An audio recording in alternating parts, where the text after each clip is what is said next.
Hi guys, I'm Roy at sa video ito, pag-uusapan po natin yung versatile na tool. So, let's start!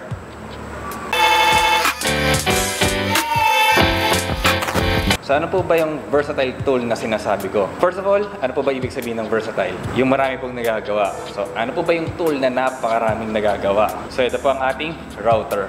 Kami po, meron po yata kaming mga 7 router. Na yung bawat router po namin, meron po siyang iba-ibang bala. Dahil marami nga pong nagagawa ito si router. So minabuti po namin bumili ng bawat bit para sa mga needs namin. Bakit po natin kailangan ng maraming router? So actually, hindi nyo naman po kailangan ng marami. Marte lang kami.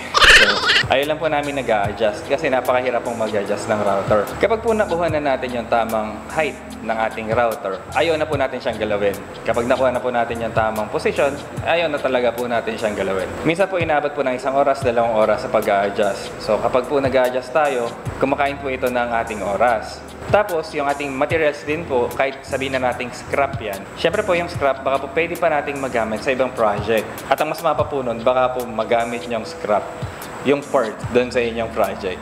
So, pag-usapan po natin yung mga iba't ibang nagagawa ni router. So, ito po yung ating first na router. Ito po yung ating tinatawag na flush trim bit. Dito po, pinapantay natin yung mga sides ng ating mga kahoy. Kapag po meron tayong parang maling na cut or meron lang po tayong kailangang pantayin. Kadalasan po sa laminates po ito ginagamit. Ito po yung ating pangalawang router. So ito po, flush trim bit din yung nakalagay.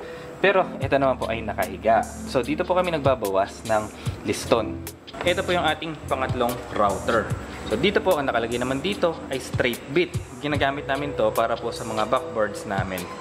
Para po hindi na kami mag-a-adjust. Tapos yung depth po nito, nakasakto na rin po doon para sa sukat ng backboard. Ito po yung pang-4, tsaka pang-5. So parehas po ito na round over bit. So, ayan po yung bit niya. Curve. Yan. So, dito po, pag gusto po natin naka-korba talaga, korbadong-korbado, yung ating mga kantuhan. Dito naman po, ito po maliit lang eh. So, pamatay lang po ito ng kanto. Yan. Ito po yung pang-6. Ito naman po, V-bit naman po yung nakalagay dito. Hindi ko lang po sa inyo mapakita. Pero ito po, pang-tabas lang ito ng mga edge band. Ito rin po, isa rin po ito sa pinakamahirap mag-adjust. Kasi maliit lang po yung tinatabas namin doon sa edge band eh. Kaya kailangan saktong-sakto siya. So kapag po ito, naset na namin, talagang wala na pong galawan. Yung mga fences po nito, nakascrew na siya. Hindi po ito nakaklamp, nakascrew na. Ito na po yung aming pang-7 na router. So ito po, dito po kami nagtatabas ng continuous handlebar. Yan. So, ang tawag po dito, slotting bit. Saktong-sakto na po itong bit na to para po doon sa ating handlebar. Naka-adjust na po ito doon sa ating handlebar.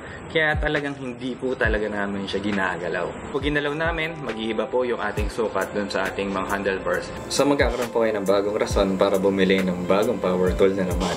At ngayon, pwede na kayo bumili ng maraming router. So, pakita nyo lang po itong video kay Mrs. at sigurado po maiintindihan niya kayo. Mahirap po talagang mag-adjust pagdating sa router. Kaya kung medyo seryoso po kayo sa ginagawa nyo, mas maganda po bumili kayo ng madami. So dito po sa ating video, ang ating routers po na magiginamit ay Bosch GKF 550 at saka po Bosch GOF 130. Kapag po ang inyong ikakat ay medyo pang heavy duty or medyo malaki yung tatabasin nyo, katulad po sa mga handlebars, mas maganda po yung Bosch GOF 130.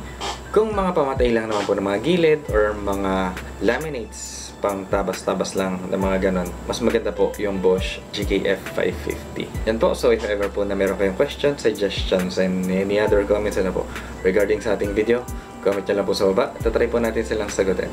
So yan lang po. Thank you!